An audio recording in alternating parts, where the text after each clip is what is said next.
Welcome back to DXB today. Hope you're enjoying the show this evening. Hope you've enjoyed your day here in Dubai. Did you find purpose in whatever you were up to today? Is your soul aligned with that purpose? That's what we're diving into this evening. Our next guest helps visionaries and impact-driven leaders really scale their influence through powerful storytelling, global visibility and soul-aligned media strategies. Please welcome Megan Pormer to the show. Megan, good to see you as always. Thanks for being with us. I'm very happy I'm here. No, it's so kind of you to take time out. And I love this one because David's just giving us, been running us through some of our understandings of certain words. Look, I think I've got an understanding of public relations and public relations strategies, but I've never sort of thought about purpose alongside public relations. What was the sort of eureka moment for you that you went, okay, I've got traditional PR, but it needs a change? Actually, funny enough, I never did traditional PR because from a young age, I realized that I have a lot of emotions that are not only mine, I pick up on other people's emotions. And I thought to myself, if I'm picking up on other people's emotions, there must be a reason. Maybe I'm feeling other people because I'm supposed to do something about their feelings. And I understood that every single one of us, every soul comes to the planet Earth with a message. Now, that message might be something that you need to communicate verbally. It might be something that you need to communicate through your painting or your art or your cooking. But we all have a message that we're meant to share to serve not only our own highest good, but to serve other people and find our community and our tribe.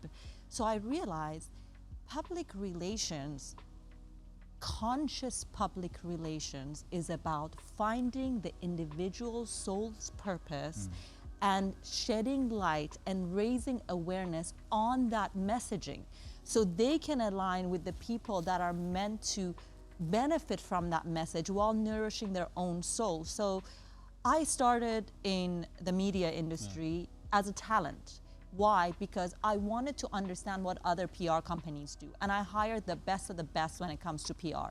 And I realized that it's been treated like a cookie cutter business. There are all certain media outlets, certain talents. You submit the client. If they like it, great. If they don't like it, great. But what about the fact that some of us, maybe the soul's message, the soul's purpose and the message that needs to be communicated is not even through media outlets. Maybe it's through word of mouth.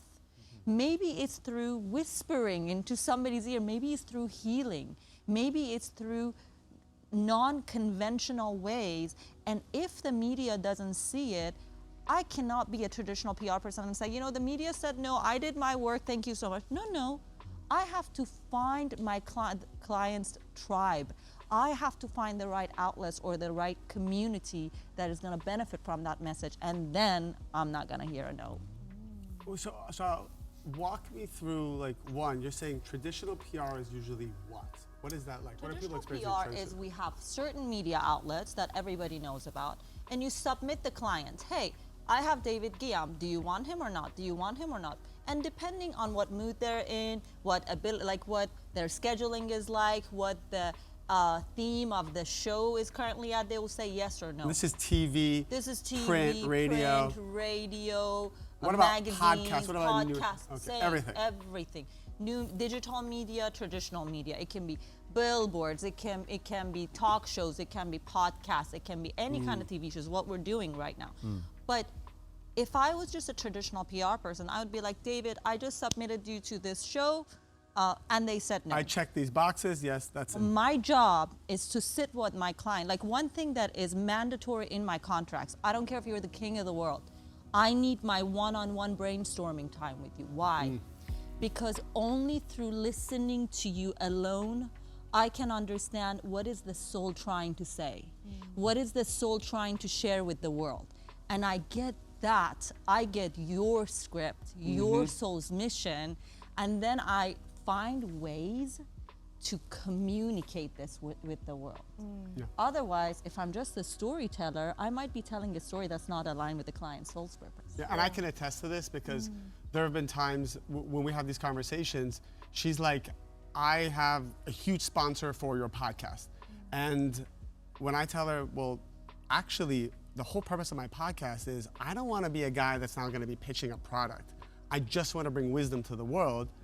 So then she's like, now that I know that's your goal, that I know that's your mission, everything completely changes.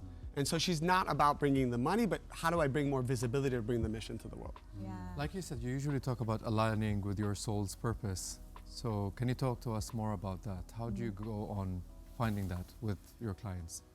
Firstly, I have to sit with them over and over again, understand where they're hurting and what makes them what nourishes their soul. What makes them feel really blissful, right? And what makes them feel miserable? Because I've had clients, if what you're doing is not aligned with your soul's purpose, you can have all the fame and all the money, but you feel miserable on the inside.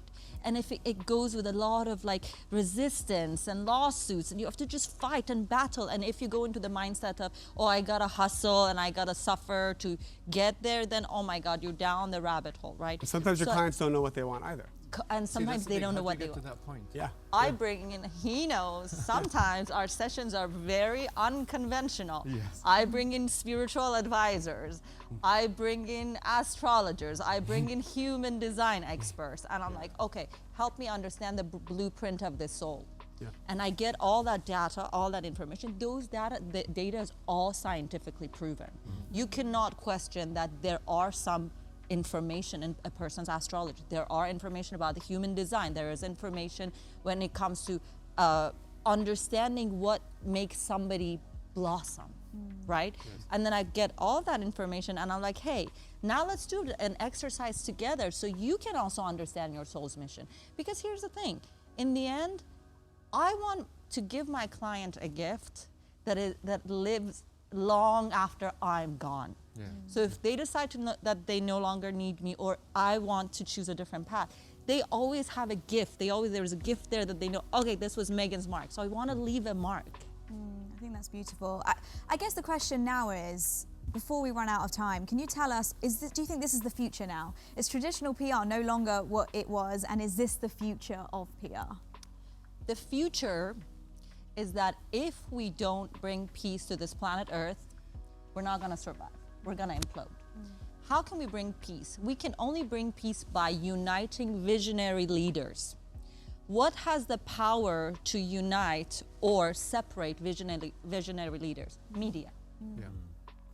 If we don't use authentic conscious media, which can only be achieved if we're using media for the purpose of raising awareness about people's soul's purpose, we have no choice of even reaching to our next level of potential. Yeah. So conscious PR, which is PR that is aligned with the person's soul's purpose, is the only way to go. And I want to ask all the fellow people, colleagues in the media world and in the PR world to put this as a priority, to make sure whatever they're doing is aligned with the destiny of that soul. Definitely. I really think that's very interesting because I never thought of it that way.